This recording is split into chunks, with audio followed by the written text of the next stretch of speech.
Olá pessoal, hoje iremos falar um pouquinho de propriedade física dos compostos orgânicos.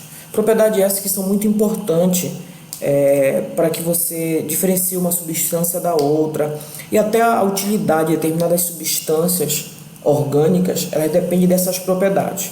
Bem, eu sou o professor Sebastião e vamos continuar a nossa aulinha. Propriedade física dos compostos orgânicos. Então, na parte de propriedade física dos compostos orgânicos, a gente vai estudar as forças intermoleculares, ponto de fusão, ponto de ebulição, polaridade de molécula, polaridade de substância e solubilidade. Antes de começar nas forças intermoleculares, é importante a gente ter clareza em relação à polaridade das moléculas. Então, existem dois tipos de moléculas. Existem as moléculas polares e as moléculas apolares. Essa polaridade da molécula depende da eletronegatividade dos átomos que formam essa molécula.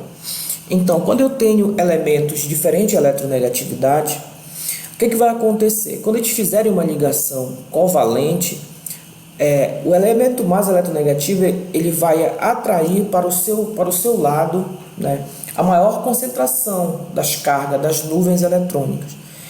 Tá? E aí vai ficar um lado com uma carga parcial positiva e um lado com uma carga parcial negativa. Tá? Isso quando eu tenho elementos de diferente eletronegatividade. Quando eu tenho elementos de igual eletronegatividade ou eletronegatividade muito parecida, esse par de elétrons ele fica meio que distribuído entre os dois. Então, você não vai ter essa polarização. Polaridade das moléculas. Então, as moléculas polares são aquelas moléculas que, como eu já falei anteriormente, são formadas por elementos de diferente eletronegatividade.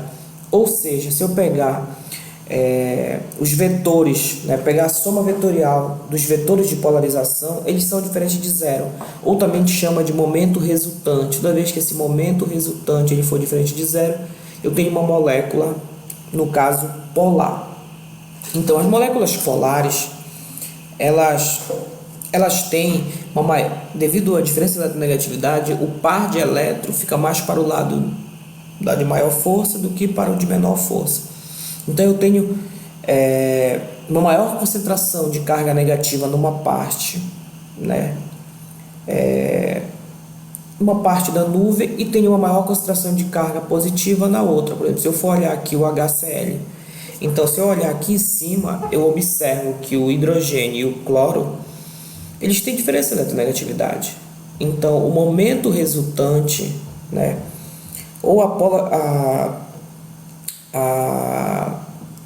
soma vetorial dos vetores de polarização, eles vão ser diferentes de zero.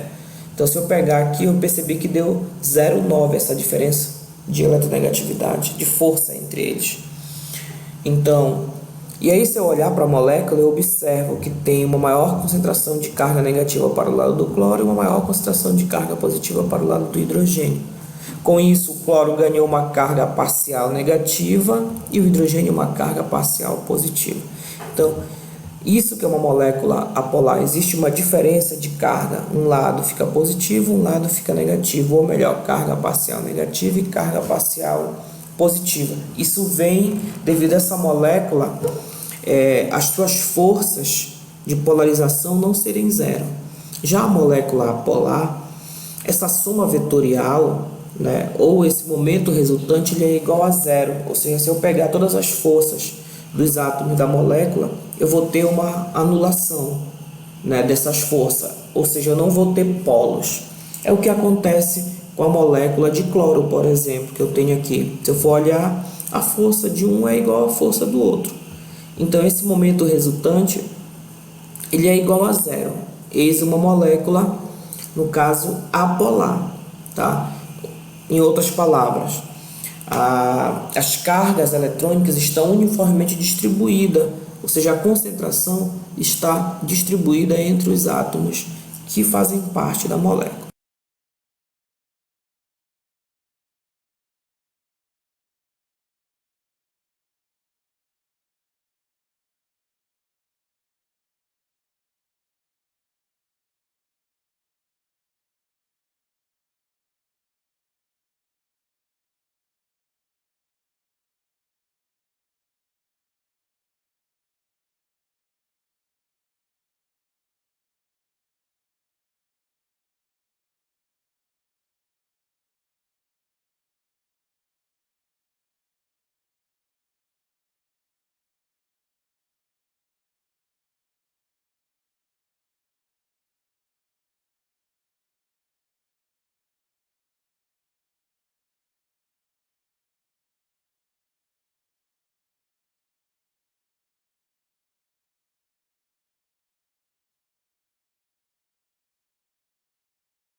Então, essas forças intermoleculares, elas podem ser de três tipos: dipolo induzido. O que é uma força dipolo induzido? Ela ocorre entre moléculas polares. Por exemplo, se eu for voltar lá na molécula polar, são aquelas moléculas que já têm um polo, tá? Ou seja, essa aqui também é chamada de polo permanente, ou seja, como ela é formada por moléculas polares, então esses polos já existem na molécula. Então é por isso que é dipolo permanente, entre duas moléculas de polo permanente. Então essas moléculas são polares porque elas já têm esse polo. Então as forças de polo permanente ocorrem com moléculas polares, tá? As moléculas de alguns materiais, embora eletricamente neutro, pode possuir um dipolo elétrico permanente, como por exemplo, se eu for observar aqui esse exemplo aqui. Então aqui eu tenho o metanol e tenho o triclorometano. Então são moléculas que, apesar de neutra, por exemplo, pura no caso, mas ela já tem um dipolo. Se eu for observar na molécula, já existe um dipolo. E aí, devido a algumas distorções na distribuição das cargas elétricas, um lado da molécula é ligeiramente mais positiva e a outra é ligeiramente mais negativa. Então a tendência dessas moléculas é se alinharem e interagirem uma com as outras por atração eletrostática do tipo, ou seja, entre dipolos opostos, que é dipolo permanente e dipolo permanente. Vamos para a nossa segunda força intermolecular, que no caso é dipolo induzido. Então essa força ocorre com moléculas apolares. Então as moléculas apolares, como nós vimos anteriormente, são aquelas moléculas que a nuvem eletrônica compartilhada está em equilíbrio, tá? Mas aí vem a pergunta: como é que uma molécula se liga a outra se ela não tem polo, tá? Então a resposta está mais ou menos aqui, é que esses elétrons, eles estão, essas nuvens eletrônicas, elas estão em equilíbrio, mas num dado momento ela desequilibra, como esses elétrons estão em movimento, então em determinado momento, uma fração de segundo ali, elas acabam ficando uma carga positiva para um lado, negativa para outro. Então isso faz com que o que era apolar passe a ter um dipolo instantâneo. Ela sendo dipolo instantâneo, ela passa a induzir outra molécula a formar um outro dipolo instantâneo. E aí, por isso, dipolo induzido ou dipolo instantâneo. Então essa aqui é a força mais fraca, porque ela surge de moléculas que não têm polo. Esses polos, eles são originários, tá? Eles surgem dessa questão da indução. Uma molécula polar sofre uma pequena indução ou sofre um desequilíbrio e aí acaba induzindo outros. Então os elétrons nas moléculas estão constantemente em movimento. Então, como eu falei, em determinado instante eles podem acumular-se numa das zonas da molécula. Aí forma-se um dipolo instantâneo, que pode no outro instante ter orientação diferente. Então é um desequilíbrio, tá? Então a partir daí surge o dipolo instantâneo e vai induzir outras moléculas. As forças de polo induzido, normalmente, falando de química orgânica, acontecem nos hidrocarbonetos, tá? Ou seja, os hidrocarbonetos são aqueles compostos formados por carbono e hidrogênio. Apesar que o carbono e o hidrogênio são elementos com uma diferença de eletronegatividade, só que essa diferença ela é muito pouca e não é significativa. Então elas acabam formando uma molécula apolar. E os hidrocarbonetos, eles se ligam, as moléculas de hidrocarboneto se ligam por força de polo induzido, devido a elas serem moléculas apolares. Então, aí quando eu tenho moléculas apolares, interação de polo induzido, moléculas apolares, o que importa é a área superficial, ou seja, quando eu tenho dois hidrocarbonetos, como é que eles vão ter diferença de temperatura, por exemplo, de ebulição? Então isso vai depender do tamanho da cadeia deles, Então quanto maior a área superficial, maior vai ser as interações entre uma molécula e outra, tá? E maior vai ser a temperatura, como por exemplo aqui. Então, eu tenho aqui, por exemplo, dois hidrocarbonetos, né? Todos eles, eu tenho o pentano, tá? 5 carbonos, e tenho o dimetil propano.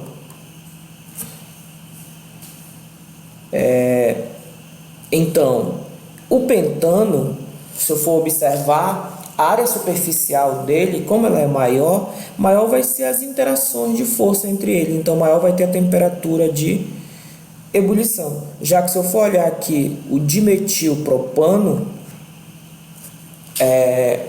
eu observo aqui que ele tem uma menor área superficial, uma molécula mais oval. Devido a ele ser mais oval, a temperatura é menor. Apesar, se eu for observar, eles têm o mesmo peso molecular, tá? Que é o que está colocando aqui, tá?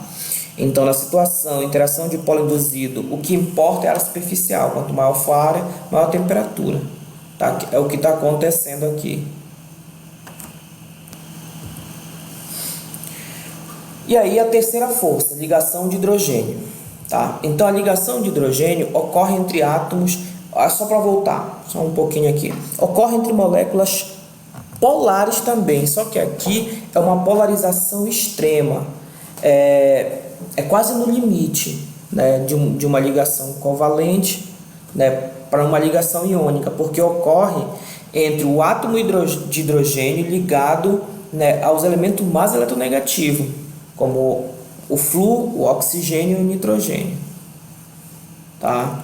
Então, apesar de ser polar, só que é um caso à parte, tá? Por isso que também dizem que a ligação de hidrogênio ocorre com o FON, que é o flúor, o oxigênio e o nitrogênio. Então, das três, essa é a mais forte, é a mais intensa de todas as forças intermoleculares, tá? Que eu acabei de falar. Por que ela é mais forte? Porque a polarização entre as moléculas polares é maior do que a de polo permanente. Porque eu tenho o hidrogênio ligado aos elementos mais eletronegativos. Então, quando o hidrogênio se liga aos elementos mais eletronegativos, como o flúor, oxigênio e nitrogênio, o par de elétron, o hidrogênio perde quase o domínio do seu elétron. Então ele fica extremamente positivo e vai ficar propenso para se ligar com outra molécula que tem um polo negativo. Mais ou menos essa que eu acabei de falar aí é mais ou menos o que acontece o seguinte. Por exemplo, a água é uma molécula que faz ligação de hidrogênio. Então, como o oxigênio é bastante eletronegativo, o par de elétron do compartilhamento com os dois hidrogênios fica quase sob o domínio do oxigênio. Tá? Então ele fica extremamente positivo, tá? E ainda o oxigênio tem o par de elétron livre. Então, quando uma molécula de água aproxima da outra, então eu tenho os dois pares de elétron livres que foram formados e tenho um hidrogênio na outra molécula extremamente positivo. Então, nesse momento é feito a interação do tipo ligação de hidrogênio, que também a gente pode observar no caso no álcool, no metanol. Então eu vou ter a água, o par de elétron livre do oxigênio, dois pares, um dos pares vai se ligar com um dos hidrogênios da hidroxila do álcool. Então aqui também forma uma ligação de hidrogênio. Vamos dar um resumo no caso das forças intermoleculares, um resuminho rápido aí. Então, eu preciso entender o seguinte, que dentre essas forças, elas têm uma diferença de intensidade, né? A ligação de hidrogênio, devido à polarização provocada pelo hidrogênio com os elementos mais eletronegativos, ela é uma molécula polar, e só que uma polarização bem alta. Então isso faz com que essa força seja mais intensa, tá? Então a ligação de hidrogênio é a mais forte de todas. Depois vem dipolo-dipolo, que ocorre com moléculas polares, tá? São moléculas que já têm um polo disponível, predisposto, e aí a gente fazendo uma ligação que é mais fraca que a ligação de hidrogênio, mas ela é mais forte do que a de polo induzido, Porque dipolo induzido, ela já ocorre com moléculas apolares. Então, essas moléculas apolares, elas não têm polo, esses polos são induzidos. Então, é uma força mais fraca do que o dipolo, já que são formados por moléculas polares, polos que já existem, tá? Então, a mais forte é a ligação de hidrogênio. Depois dela vem o dipolo permanente, que ocorre com moléculas polares, e a mais fraca de todas é a dipolo induzido, tá? Já que ocorre com moléculas apolares. Ponto de ebulição. O ponto de ebulição é aquele ponto limite para a substância passar do estado líquido para o estado gasoso, tá? Então, quanto mais forte forem as ligações intermoleculares, mais elevada será a temperatura de ebulição, tá? Porque as moléculas vão estar mais fortemente unidas. Logo, maior vai ser a temperatura de ebulição. Quanto mais esférico for a molécula, menor é o seu ponto de ebulição, já que as forças são mais eficientes quanto maior a superfície de contato, como agora há pouco eu vi, né? Mostramos anteriormente que eu tinha um pentano 5 numa cadeia normal e tinha o dimetilpropano. Então, apesar de eles terem a mesma massa, o mesmo peso molecular, mas quem tinha maior superfície de contato tinha maior temperatura, porque vai ter mais pontos de união com a outra molécula.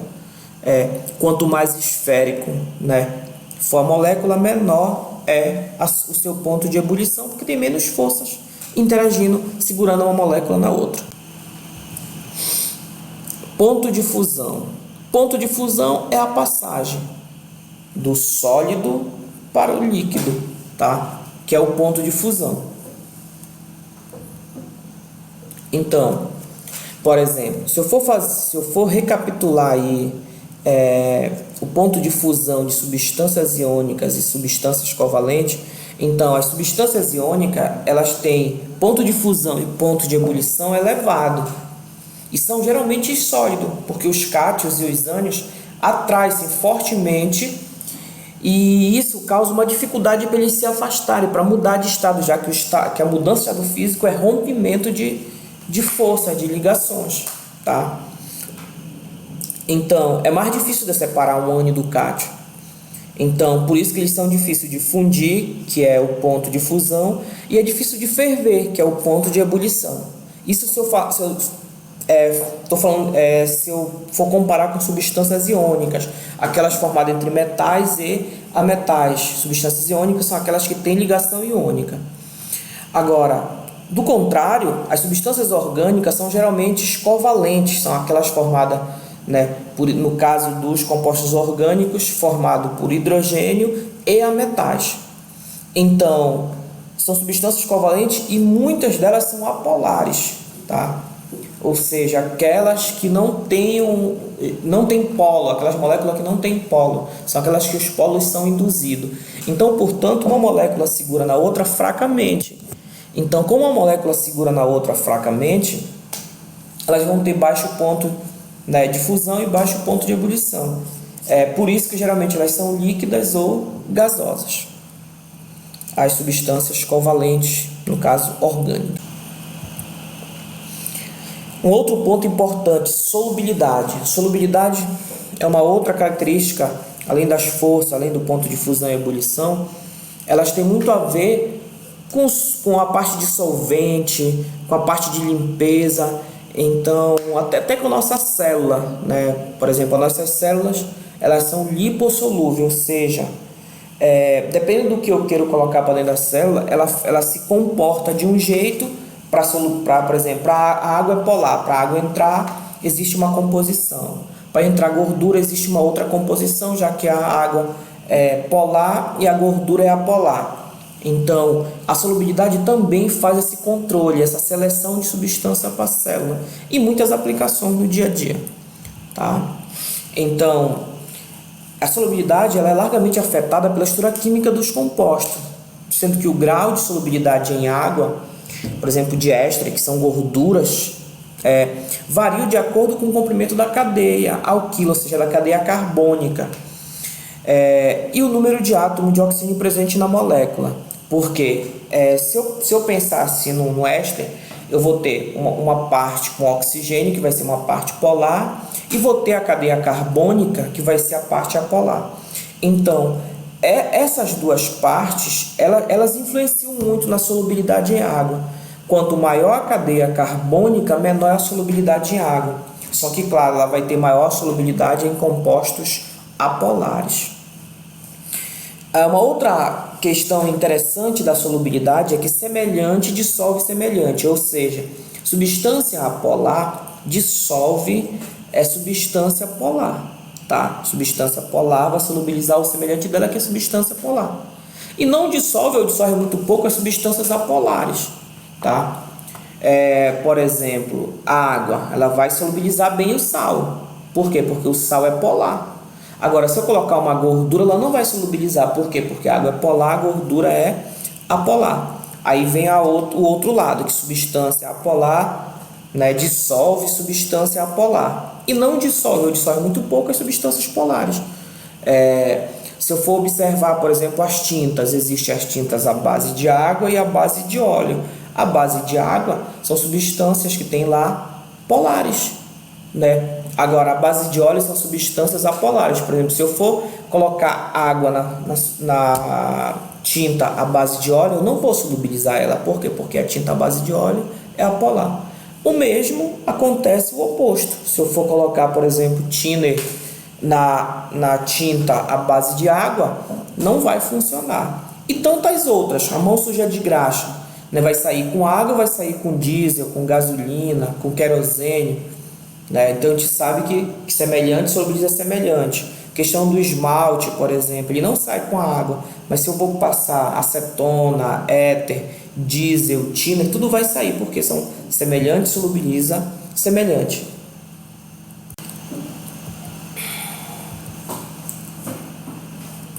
Então, a água, ela é um excelente solvente polar para compostos orgânicos polares de baixo peso moleculares, como metanol, ácido fórmico, ácido acético, que é o vinagre, e outros, possuindo um dipolo bastante acentuado e atrai eletrostaticamente o dipolo da outra molécula na forma de potencializar a solubilização.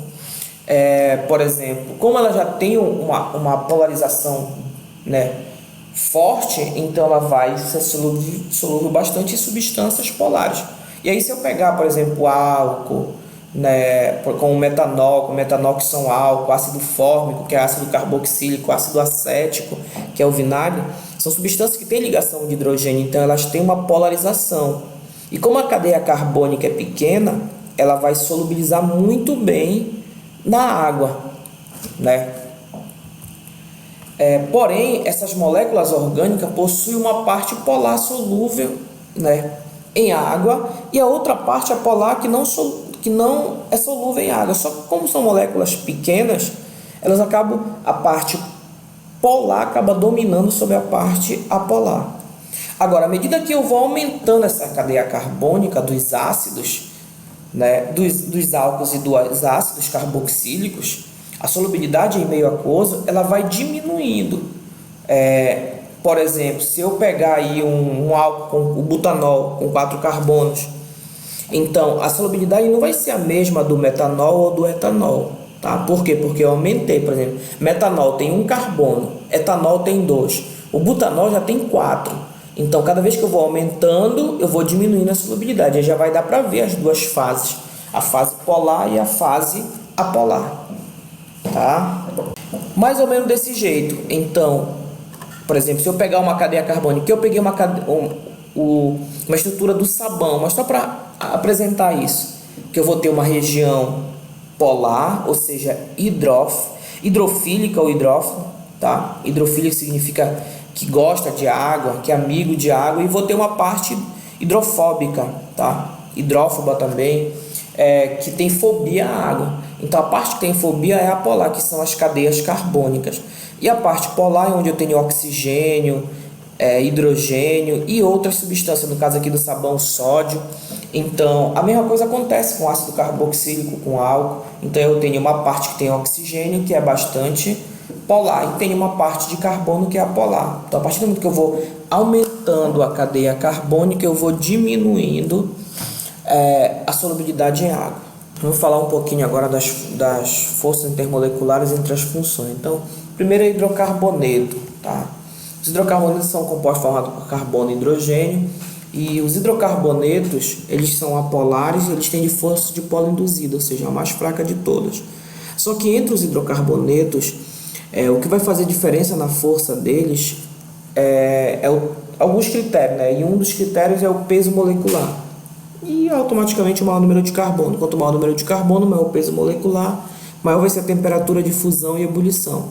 Então, se eu observar a destilação petrolífera, tá? A destilação fracionária do petróleo, eu observo que eu tenho aqui que o número de carbono ele é diretamente proporcional à temperatura. Quanto mais eu vou aumentando o número de carbono, vai aumentando a temperatura. Por exemplo, se eu pegar o GLP, que é o gás que é feito de petróleo, gás de cozinha, então a temperatura é 20 graus, tá?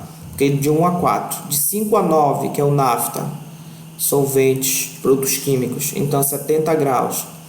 Gasolina, de 5 a 10 carbonos, 120 graus. Combustíveis de foguete, por exemplo, querosene, então de 10 a 16 átomos de carbono, 170. Se eu pegar o óleo diesel, 270, mas já é de 14 a 20 carbono. Então, dependendo do número de carbono, vai aumentando a temperatura, que automaticamente aumenta a força de polo, que é a força de Van der Waals. Então, dois hidrocarbonetos de mesmo número de carbono, o menos ramificado, maior superfície de contato, maior vai ser a força. Então, se eu tenho dois hidrocarbonetos de mesmo número de carbono, quanto menor, menos ramificado ele for, maior vai ser a superfície de contato e maior vai ser a força de Van der Waals, maior vai ser a temperatura de fusão e ebulição. Ou seja, a substância que tem a cadeia mais normal, mais reta possível, vai ter maior aderência a outra molécula, então vai ter maior temperatura. E o oposto, quanto mais ramificado, menor vai ser as forças, os pontos de ligação às cadeias, e menor vai ser a temperatura de fusão e ebulição, porque menor é a força. Os hidrocarbonetos, a gente já sabe que eles são apolares, ou seja, eles não são polares, eles não são solúveis em água, ou pouco solúveis, tá? Em água. Agora, eles são muito solúveis em solventes orgânicos. Por quê? Porque eles são apolares, logo eles vão ter solubilidade boa em substâncias apolares.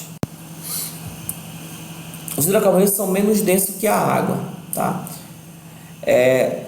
Ponto de fusão e ponto de ebulição dos compostos cíclicos são maiores que os compostos não cíclicos. Então, o ponto de fusão e o ponto de ebulição dos compostos cíclicos são maiores que dos não cíclicos. É importante isso, tá?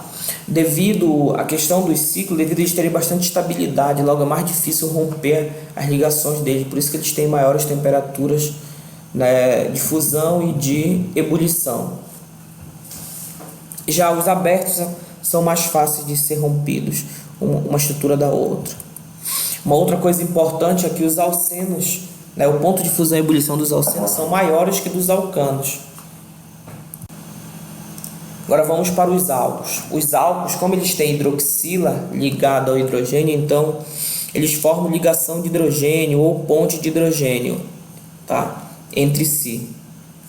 O tipo de força, né? Nós vimos que o hidrocarboneto é de polo induzido. Já o álcool, como eu tenho o hidrogênio ligado ao oxigênio, então eu tenho a ligação de hidrogênio. Quanto maior o peso molecular, maior vai ser o ponto de ebulição e maior vai ser a força. O ponto de ebulição dos álcools, devido a eles terem uma força mais intensa, eles são maiores que dos hidrocarbonetos correspondentes, tá? Devido à ponte de hidrogênio. Então, a ponte de hidrogênio, como ela é mais intensa, é mais difícil você separar uma molécula de álcool que uma molécula de hidrocarboneto, tá? Quanto maior o peso molecular, menor é a solubilidade em água, tá? Então, é aquela lógica. Quanto mais carbono eu tiver, menor a solubilidade. Então, Então, os primeiros álcools são solúveis em água, pois são polares e formam ponte de hidrogênio com a água. Agora, a partir do momento que eu vou aumentando a cadeia carbônica, eu vou diminuindo a solubilidade devido a aumentar a quantidade de carbono, e aí aumenta, consequentemente, a parte apolar e diminui a solubilidade em água. Éter. Então, o éter, eles têm força de polo permanente, ou seja, de polo, tá? Lógico, aí devido a eles serem dois carbonos entre oxigênio, dois radicais de carbono entre oxigênio, por isso eles têm baixo ponto de fusão e baixo ponto de ebulição. Então é aquela mesma lógica, quanto maior o peso molecular, maior é o ponto de ebulição. Então quanto maior a massa, maior vai ser o ponto de ebulição. Isso é para todos, se for composto que tiver a mesma força. São muito pouco solúveis em água devido à força de polo. Então, se eu for comparar os três que eu verifiquei primeiro, como o álcool tem ligação de hidrogênio, ele vai ter maior ponto de ebulição que o éter, que tem dipolo permanente, e que, consequentemente, o éter vai ter maior do que o hidrocarboneto. O hidrocarboneto vai ter dipolo induzido, é a força mais fraca. Ácidos carboxílicos. Então, de novo, aqui eu já tenho, parece com álcool, eu já tenho ligação de hidrogênio ligado ao oxigênio. Então, a gente já sabe que eles são polares, até porque da força intermolecular, do tipo ligação de hidrogênio. Entre si e entre ele e a água, ambos têm ligação de hidrogênio, tanto ele quanto a água. Então, eles são bastante solúveis também por conta disso, tá? Os primeiros ácidos são solúveis em água, devido à polaridade, e à ponte de hidrogênio. Então, a partir do momento que eu aumento, se eu pegar, por exemplo, ácido palmítico, o oleico, que são ácidos que têm 18, 16 carbonos, então, se a gente for observar, essas substâncias são óleos. Então, apesar de ter ácido carboxílico, né, que são os ácidos carboxílicos de cadeia longa, oleico, palmítico, tanto os outros ácidos carboxílicos de cadeia longa, então eles estão presentes em óleo de soja, óleo por exemplo, de andiroba. Então eles estão presentes, né, nesses óleos que a gente conhece, oleaginosa. Então eles já são óleo, e apesar de ser um ácido carboxílico, ter ligação de hidrogênio, só que devido à cadeia carbônica ser muito longa, então a parte apolar domina a parte polar, e aí ele é insolúvel em água. E aí, se a gente for comparar, os ácidos carboxílicos, eles têm maior temperatura, isso de substância quase do mesmo tamanho, tá? Eles têm maior temperatura de ebulição que os álcools, porque se a gente for olhar a estrutura do ácido carboxílico, ele faz ligação de hidrogênio intra e intermolecular, tá? A outra possibilidade é dele fazer ligação de hidrogênio e de polo permanente, onde tem o hidrogênio, ele faz ligação de hidrogênio, mas o outro oxigênio ele pode fazer força de polo permanente, e pode também fazer força intermolecular entre eles. Então, devido a essa grande polarização, acaba que as moléculas de ácidos carboxílicos de tamanhos mais ou menos correspondente, elas são mais intensas, por isso a temperatura é maior. Depois vem o álcool, que ele também tem ligação de hidrogênio, só que só tem uma. O aldeído e cetonas, né, que tem dipolo, eles têm dipolo permanente, né, eles já são maiores que do éter. E o hidrocarboneto é o que tem a menor força intermolecular por conta do dipolo induzido. Então, aldeídos e cetona. Então, aqui eles têm carbonila, tá? São polares, logo eles vão ter força de polo, ou de polo permanente, tá? Os dois, no caso, o aldeído, a carbonila em carbono primário, e a cetona, carbonila em carbono secundário. Aldeídos e cetona de baixo peso molecular são solúveis em água e em outros, né? Aldeídos e cetonas de baixo peso, eles são solúveis em água. Os outros são insolúveis. Então, é aquela mesma lógica, aquela mesma história que já aconteceu com os outros. Cada vez que eu vou aumentando a cadeia carbônica, eu vou aumentando a parte apolar. Eu vou diminuindo a solubilidade em água. Mas eu tenho que ter atenção que toda vez que eu vou diminuindo a solubilidade em água, eu aumento a solubilidade em substâncias apolares. Então, tem que ter cuidado com a pergunta. Então, se eu for observar aqui, né, os álcools, como eles têm ligação de hidrogênio, eles vão ter maior força, né, e vão ter maior ponto de fusão, fusão e ebulição, que aqui eu só estou tratando a ebulição, né? Então, devido à maior força que os aldeídos que tem dipolo permanente, que também eles vão ter maior que os hidrocarbonetos que tem dipolo induzido. Então, o hidrocarboneto é o que tem a menor força, tá? Porque as moléculas são apolares. A interação não é tão intensa. Os ésteres, tá, são compostos também polares, logo eles vão ter dipolo-dipolo, ou seja, dipolo permanente. Então, eles têm ponto de ebulição próximo dos aldeídos e cetonas, tá, de tamanho correspondente, assim, cadeia quase de mesmo peso molecular. Tá? Aminas e amidas, então elas são polares e formam ligação de hidrogênio, porque elas têm hidrogênio ligado ao nitrogênio, mas não são todas as aminas, nem todas as amidas que elas têm ligação de hidrogênio. Então existe aminas e amidas que não têm ligação de hidrogênio, que tem dipolo permanente. Então depende, eu tenho que observar, eu tenho nitrogênio ligado, eu tenho hidrogênio ligado ao nitrogênio, beleza, então eu tenho ponte de hidrogênio. Mas se eu tiver só o nitrogênio ligado a carbono, tanto nas aminas quanto nas amidas, eu já tenho dipolo permanente. Então tem que ter cuidado em relação